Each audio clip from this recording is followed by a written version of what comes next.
Good evening and welcome to another episode of Let's Talk. Tonight, we are very fortunate and privileged to have with us our recent guest in Dumaguete City and personal guest of our Mayor Ipe Remolyo. He is a retired Philippine Marine Corps officer and a recipient of the Philippines' highest military award for courage, the Medal of Valor. We have with us tonight, and it's our honor and privilege, retired Colonel Ariel Oliva Querubin. Colonel Querubin, mayang gabi, and thank you for being my guest tonight in Let's Talk with Dok Dinno. Yeah, maayong gabi sa iyo, Dok Dinno, at sa lahat ng mga tagapakinig mo. Thank you very much, sir, for taking the time really to be part of my show, sir. And it's really an honor to have you as a distinguished and well-decorated military personnel of the Philippines. Thank you again very much, sir. Anyways, let's start off the program by way of, not everybody knows yung early childhood mo, sir, and where you came from. So basically, briefly talk about your childhood and how it was like growing up in La Union. Well, first of all, I was born in Dagupan City. Okay. I grew up in La Union, but of course, I studied in Manila. But my roots are from Ilocos Sur. So medyo naikot ko yung during my childhood, I really stayed in La Union. That's where I studied in my elementary, grade school, and of course, I grew up a normal child, meaning I had all these, but from early on, from my younger days, I was already a protector of, my classmates who were being bullied. I was the run-to guy. Meron yung may papunta dun sa Capitol sa San Fernando, La Union, na parang may empty lot doon where I really alam mo yung MMA na yan, uso na yan nung panahon na yun kasi pagsuntukan ka, yeah. So maybe you were showing signs already of possibly joining the military that time, even you were young, ha? Mabarkada ako. Yeah, that's the term there, Okay. I am a sociable guy. Yeah. Anyways, talk about your studies in Manila. Why did you decide to go there, and where exactly did you finish your studies in terms of your degree and all? Because I was too close with my barkada. Yung mga classmates ko, yung mga barkada ko, most of them went to the seminary in Manila, Christ-Taking Seminary. And ang reason naman na gusto kong ialis ng parents ko from San Fernando, La Union, dahil nga doon sa barkada. Little did they know na nung nilipat ako, I studied in University of the East High School. At nandun pa rin. Yung mga dati kong kaibigan, nakita-kita pa rin kami. Nothing has really changed that much, no?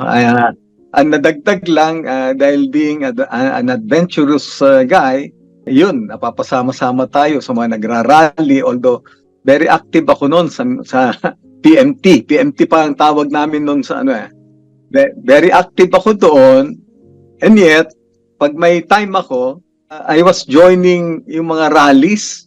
Okay. I wasn't really that ideologue, no? It was more of an adventure. Yes. So, can you confirm, were you a member of the Samahang Demokratiko ng Kabataan back then? Yeah, I later on found out that I was a member when martial law was declared.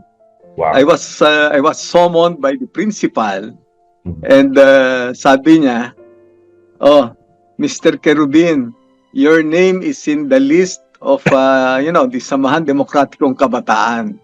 Correct. Well, I cannot really deny that because every time there's a rally, I was going to their headquarters at the back of UST to get pillbox, no, yung nasa third floor nung kukuha ng pillbox, alagay ko doon sa field jacket ko. Correct. Ay, hindi ko naman alam I mean, of course, I was really very idealistic at that time. But tell our viewers what influenced you to enter and attend the Philippine Military Academy, or more generally, the military service? Yeah, when martial was declared in 1972, I was a fourth year high school. So early on, a cousin of mine convinced me to enter PMA. He told me, Ariel, you know, walang mangyayari sa buhay mo if you go on your life like that. Why don't you go to PMA? At least, ano. And I also came to realize that my idealism really was being exploited by the extreme left. So, nakita ko na kung paano sila mag-recruit, paano ano. So, I took the entrance exam and luckily passed. I was the youngest in the class, no? I entered PMA, I was 17 years and 3 days old, straight from high school. So, ano naman, no? Initially, I was with PMA class 77. Okay. And being adventurous, immature, one time I was already an upperclassman, I brought in 12 liters of Ginebra San Miguel on my birthday. I was the incoming, battalion commander of the plebe detail that would receive class 1980. That was in 1976. Wow. Oh. And so, when I was caught, I was summoned by the commandant, then Colonel Tapia.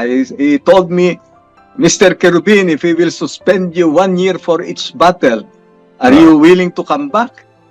And I said, no more, sir. So I was indefinitely suspended, dismissed. So I worked with the Metrocom then, the intelligence was headed by then the late Rolly Abadilla, Colonel Abadilla. So I was able to work with these people, no? The late Ray Beroya, Ping Lacson, Ambassador Noe Wong.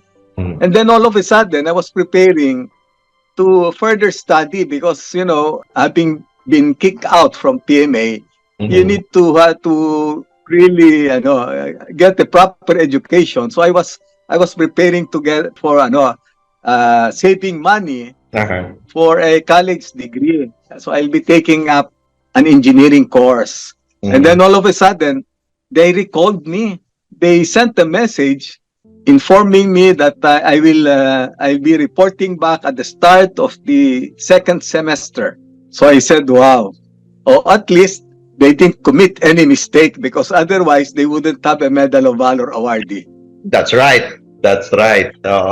So after graduating from the PMA, usually there are several military service that you can sign up to, no? But why the Philippine Marine Corps in particular? Well, it all started like this. When I was suspended, I worked with the Metrocom, and that was the time. That was in 1976, if you recall. There was this Bac 111 that was hijacked and brought to Zamboanga City. Okay. It was, the hijackers were really student activists that wanted to bring the plane to China. So a team from the Metrocom were sent to rescue the hostages. Okay. But it was a voucher rescue. All those who were involved instructed to undergo an anti-hijacking course. That was the Special Reaction Operation course. So being suspended cadets, we were allowed to undergo that training, that course where, the veterans from the Entebbe raid, Israeli instructors were teaching us how to do it properly. And the instructors that were sent were Olympic shooters.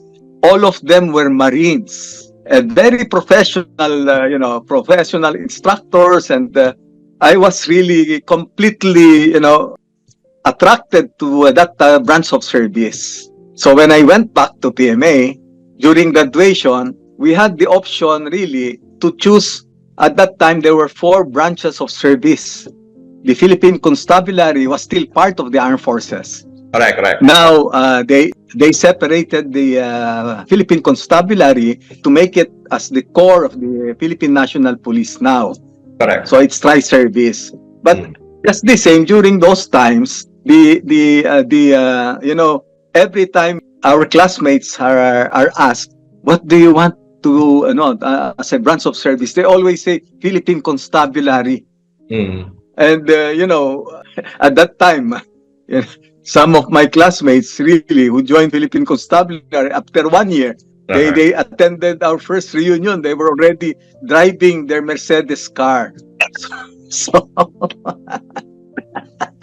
but when I was asked, Senator Ping Lacson visited me in my barracks, in my room, and said, "Oh, Ariel, why I heard you're joining the Philippine Navy.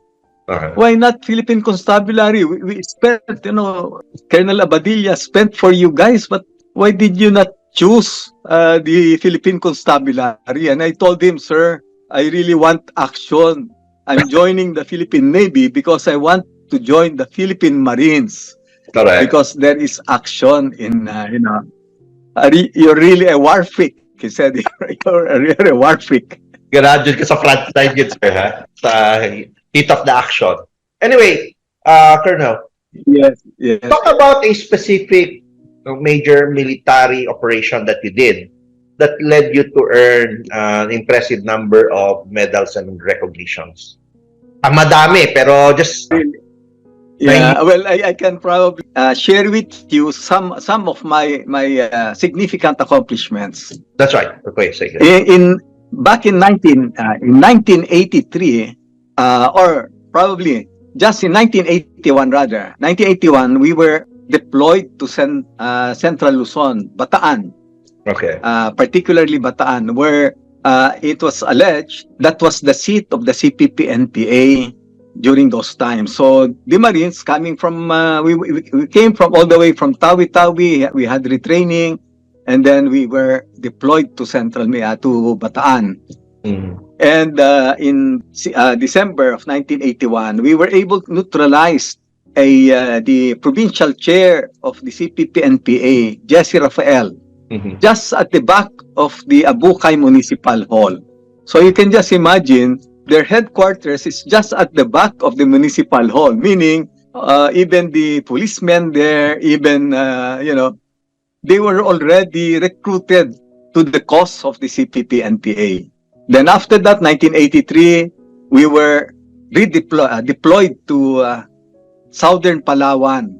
They make it, we have this practice to rotate our units in the Philippine Marines. So that was, my unit was transferred to Southern Palawan.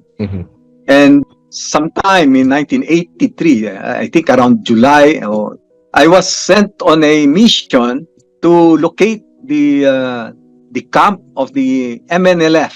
So finally, after a week operation, I was able to neutralize 7 MNLF personnel, 4 of whom were commanders, 3 were sub-commanders. So the one that survived eventually became the provincial chair of the MNLF later on. And would you believe he's now my friend? Of course. He's now my friend. So that was in 1983. So I earned my promotion to captain just 4 years after graduation, 3 years ahead of my class, 2 months ahead of class 76 of PMA. But my next promotion really suffered because of my involvement in all these, we call it military exercises. Okay. Others term it as coup, but in our case, I say it's a military exercise. So 14 long years later was my next promotion to major. So accomplishments after accomplishments and everything, I was the one who rescued Hans Kunzli in 1986 in Luok, Sulu. Wow, okay. After that, I was convinced by Senator, the late Senator Biason, who was the superintendent of PMA, to go to PMA to teach the cadets of what I've been doing out there in the field. Because he said, Ariel, you have nothing more to prove. Why don't you go back to our alma mater, put into writing all your exploits and make it into a doctrine? Because the cadets are used to using the U.S. field manuals And these are all, we are better off in counterinsurgency than these people. Yes. So I went to PMA in 1987 and was involved in the August 28, 1987. I was being, suspected of leading the cadets to bring down the cadets to Camp Aguinaldo in support of Senator Honasan. Okay. So after that, I was investigated and everything, and then the one who recruited me, Senator Biason, became the commandant of the Philippine Marine Corps. So when I was relieved from PMA, of course I have to go back to my mother unit. Would you believe my mother unit didn't want to accept me because I was a virus? I was an informal leader that could easily recruit even my senior. So you bring him far away. So I was again sent to Southern Palawan. So Dok Dinno, I really want to relate or to share with you all this accomplishment chronologically, so that I really would be able to recall all those. Yeah. So I went back to PMA to Southern Palawan, and then it was a blessing in disguise because Southern Palawan really is my playground. So I was able to spread my wings again. There was this notorious MNLF commander who ambushed a Puerto Royal bus, torched it, killed 6 civilians. And then a massive manhunt was launched. As a retaliation, he blew up the Palawan Electric Cooperative. So that rendered Southern Palawan without electricity. When I came, there was a military manhunt for 2 months, and then came Querubin. I arrived July 22. July 24, I was able to neutralize the dreaded MNLF commander Raquel Carrion. So would you believe it was like a town fiesta when I brought the bodies of the slain MNLF personnel. No, I brought it to the Brooks Point Municipal Hall. Fiesta talaga. All the businessmen were there. They were donating, drinks, and the following day, I was given the Gold Cross Medal, the 3rd highest combat award. Yeah, but still, they don't want to allow me to go to Puerto Princesa because easily I can hijack a plane and be in Manila again, and probably create problem, give them problem. I asked them, sir, can you please allow me just for an R&R to go to Puerto Princesa?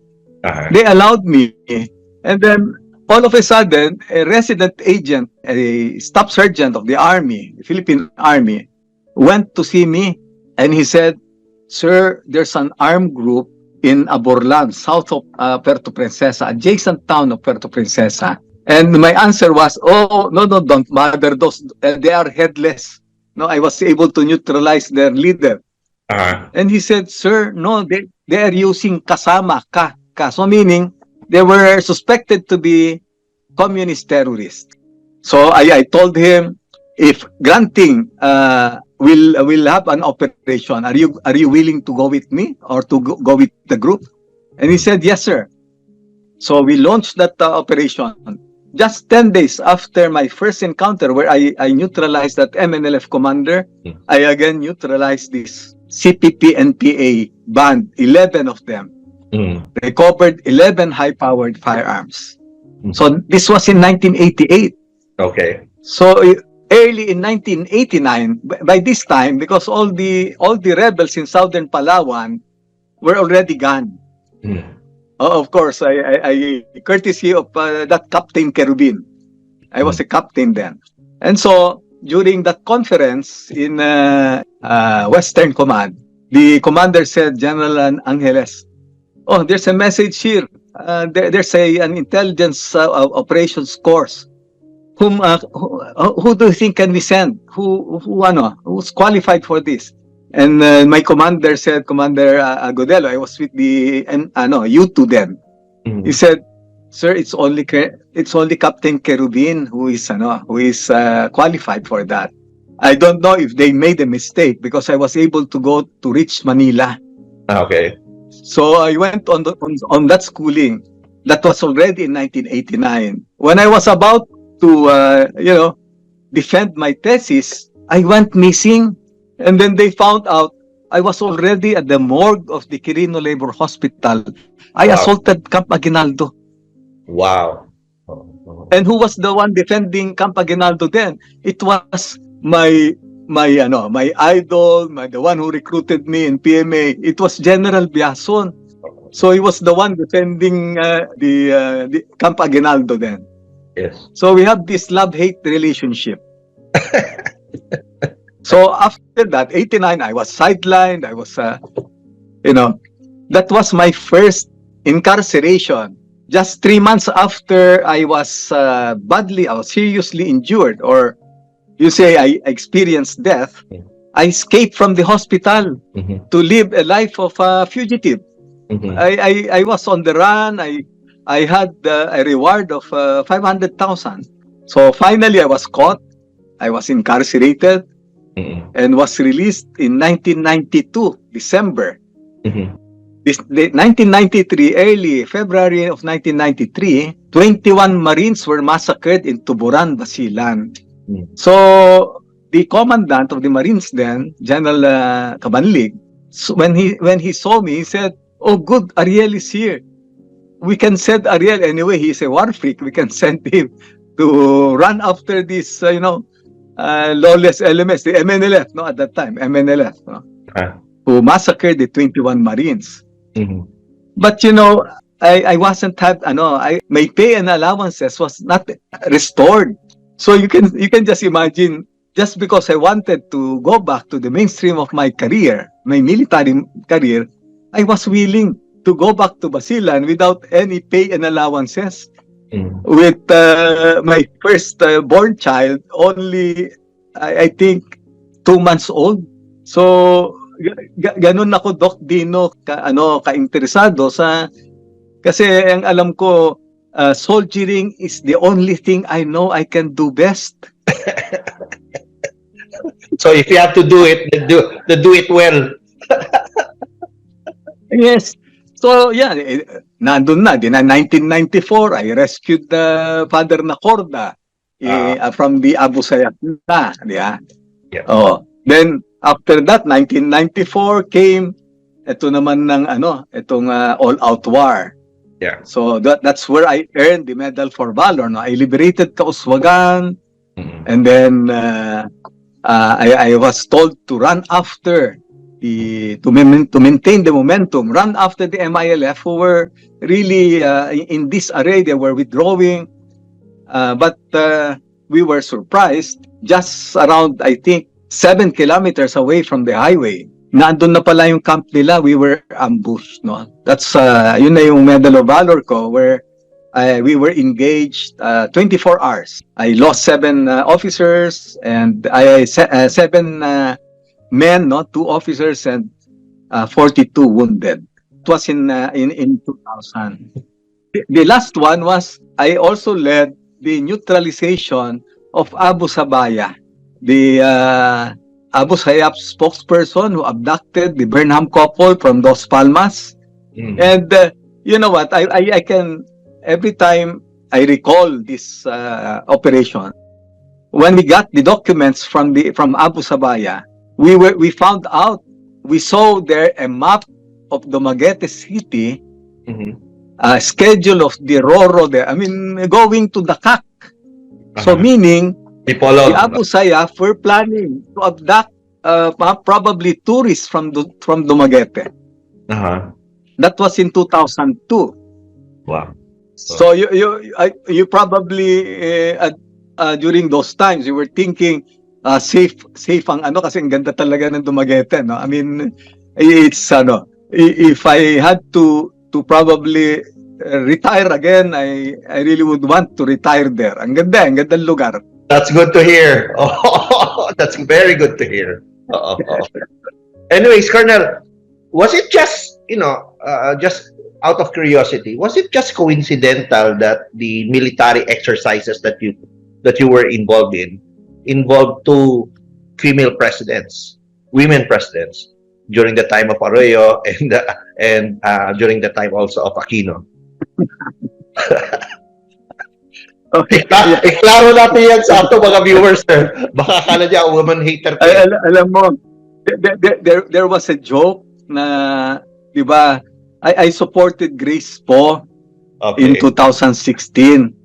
Yeah, and during that debate in Cebu, she said, meron akong kaibigan, sabi niya, magaling na officer ito. Siya yung magiging anti-crime czar, or probably kung kami, sabi niya, Secretary of National Defense daw. Okay. So, tanong ng mga kaibigan, Ariel, bakit naman nagbago ka na? Lahat na nagpakulong sa'yo, babae ngayon. Sabi ko, nagbiro ayaw ko na makulong ng pangatlong beses. I don't want to be jailed the third time. But it's really coincidence na female president. Now, having your military experiences and having been awarded the Medal of Valor, what prodded you now in 2010 to run for Senate, to join politics? Yeah, it was really like this. I was jailed. I was sidelined for 4.5 years. And for a while, at that time, the late Danny Lim, early on, right after the 2007 Manila Pen incident, he started, giving calendars. So I asked him, Bok, bakit ang aga mo Bok, sabi niya, walang mangyayari na sa atin. No, I'll try entering politics. That was 2008 nung time na yon. So I told him, sandali, di ba ang aga-aga pa? Ba't ang aga mo naman nag-wave ng flag na surrender ka na? Yung mga natin, yung mga audience natin sa military, mga junior officers, they're looking at us ba?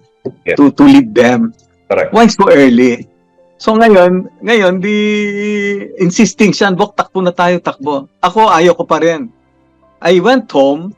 The birthday of my mom was January 1. So I was allowed to go home. This was 2009, no? January 1, 2009. Pagdating ko sa bahay, pagdating ko dun sa yung mga politicians sa La Union went to see me. And they were asking me, sabi niya, Ariel, ang ganda sana if you can run ba sa second district ng La Union, no? But magkakalaban kayo ni General Dumpit. So babalik tayo uli dito na mag-away-away kayo ng military. Ganyan na ganyan nung mga nauna, nung bago mga 70s, di ba? So better sa iyo dahil you have your name is known nationwide. Why don't you run for the Senate? So I went back to Manila. I told Danny, my good friend Danny, na sige Bok, takbo tayo. Yun ang kwento nung paano kami tumakbo, no? So I filed my certificate of candidacy November 30, 2009. And I didn't know that I was retired. When I filed my certificate of candidacy, I was deemed resigned. So, ganun pala yun. Sabi ko, the Omnibus Election Code really require you to resign so that you'll not be able to use the resources of your office. But in my case, how can I use the resources of my office? I was in jail. But just to say, I was resigned, deemed resigned. It's all about, we wanted to follow the footsteps of Sonny Trillanes because we honestly believe we can probably, here's a house. You're an anti-exterminator, for example. That house is, infected with termites and everything. You cannot just say, daming anay dyan. We have to go inside. You have to really clean it. You have to, So that was our plan. Let's enter politics and then maybe we can make a difference. So clean the house. Yes, okay. Since you ran for senator in 2010 and unfortunately didn't make it, what were your realizations about Philippine politics, Colonel? Well, you know what? When I got out, I came to realize really that, you know, it was so hard for you to be running a campaign in jail. In the case Oh, of Senator Trillanes, okay. uh, at that time, he was allowed access to the media. In my case, I didn't have. So when I got out, really, I said that was just an exercise. Mhm. But if I honestly believe that I have more to probably contribute to the country or to what is existing right now, then I might as well, prepare myself. So when I got out from jail, I was given the opportunity to see the late President Benigno Aquino Mhm. during the 40th birthday of Senator Chis Escudero. And then that was October 10, 2010. So he told me, Ariel, I signed your amnesty this morning for you to move on. Somebody will get in touch with you. You help us. So meaning, probably he planned to probably offer a position, and then he also said, or if you want, you can go back to the mainstream of your career. Anyway, there's plenty of time for you to earn your star, your promotion, be promoted to brigadier general. And I told him I wouldn't want to go back to the organization anymore because it wouldn't be healthy because I'll be serving under my underclassman.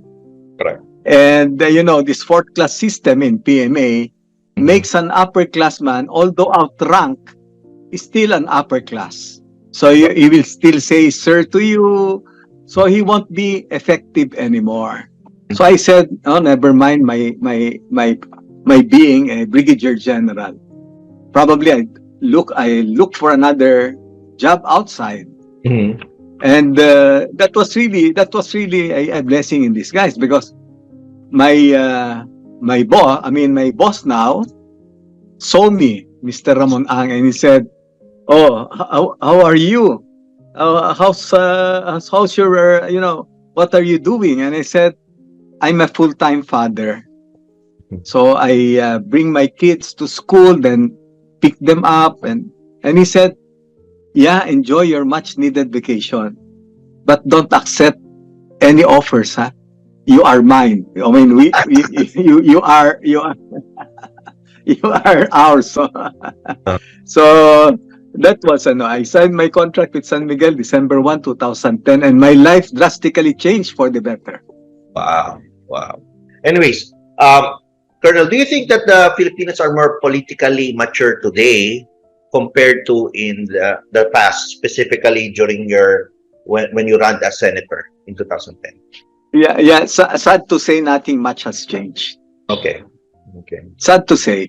Uh-huh. Yeah, you really have to probably educate the voters, especially the millennials or the young voters, because they no longer vote, or they don't discern anymore. Mhm. If they see you very popular, then you have a They chance of winning. correct. They no longer look at your platform or whatever you can probably contribute. It's all about popularity.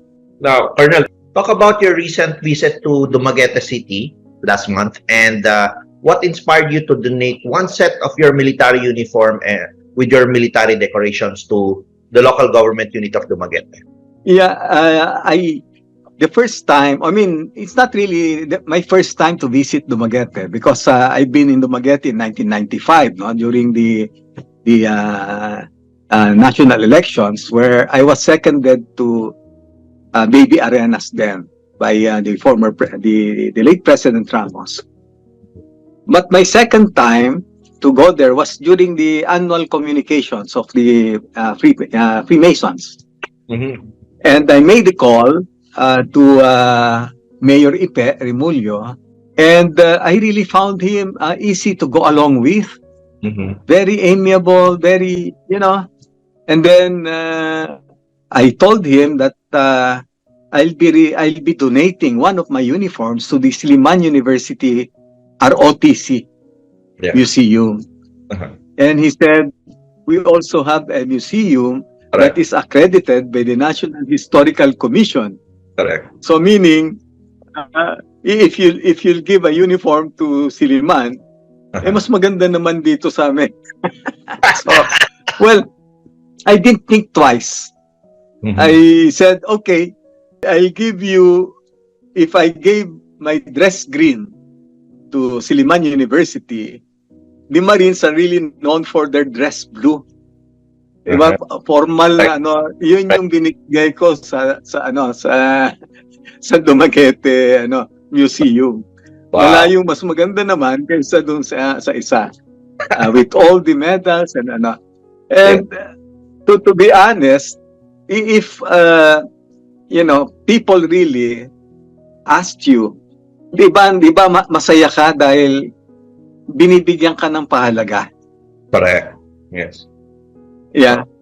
Ang mahirap yung bang sabihin mo, Mayor, Ipe, gusto mo ba ng uniforme ko? Parang pinilit mo eh. Ano pinilit mo? Ito, hinilit ito. Early on, nag-usap pa lang kami na the first time na nag-usap kami ni Mayor, sabi ko, ibang klase to. He's a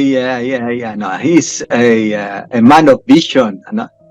And sabi ko nga, when I saw him again, dun sa Mayors for Good Governance, uy, sabi ko, magkatugma pala kami nito, parehas pala kami ng advocacy. No? Yeah.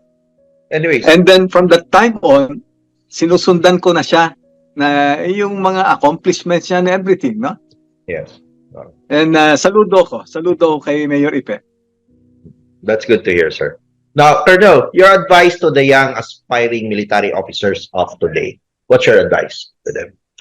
Well, I always tell them, including my son, who's now the close-in security of the president, I always tell them, guys, don't think that you're just fit for the armed forces, no? I mean, you have to stay long in the armed forces.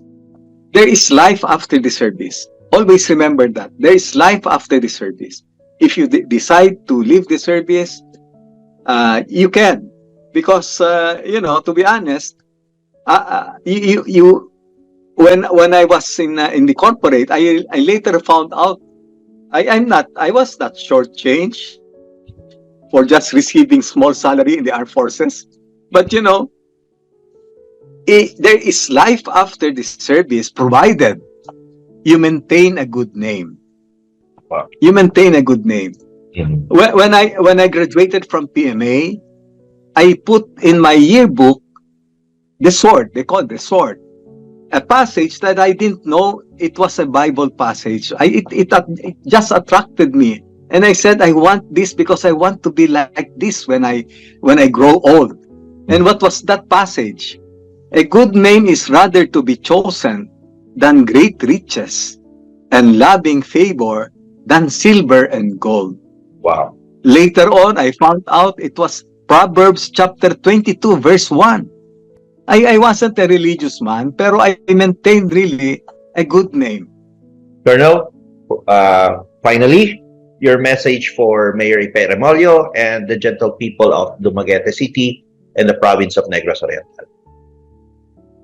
Yeah, first of all, I really would like to extend my heartfelt thanks to Mayor Ipe for giving so many opportunities for me. And I really admire him because he's one of a kind, you say. We should really, admire these people because they're very seldom chief executives that are really advocate good governance. And Mayor Ipe Remulyo is one of them. So he's not only needed by his constituents in Dumaguete or probably in Negros Oriental, but his vision alone or he himself is needed by the country. For probably, I just don't know. He's still very young. He can contribute a lot to our country. And to the people of Dumaguete, really, I find you very hospitable, very, very friendly, and as I've said a while ago, if I'm going to retire again, I really would want to retire in Dumaguete because people there are so amiable. Correct. Very kind, yeah, very friendly. Colonel, this will be the first of many interviews that we'll be having with you in my talk show. Future plans, maybe that you'll have politically or otherwise, just let me know, and we'll assist you towards that end. Anyways, that's our guest for tonight. The retired Philippine Marine Corps officer and a recipient of the Philippines' highest military award for courage, the Medal of Honor, retired Colonel Ariel Oliva Querubin. Colonel Querubin, thank you very much for being in my show. Thank you very much, Dok Dinno, and thank you also to all your listeners. Now, continue to like us at our Facebook, Instagram, and Twitter accounts, and do subscribe to our YouTube channel, Let's Talk with Dok Dinno Dumaguete. That's our show for tonight. Let's keep talking and be well.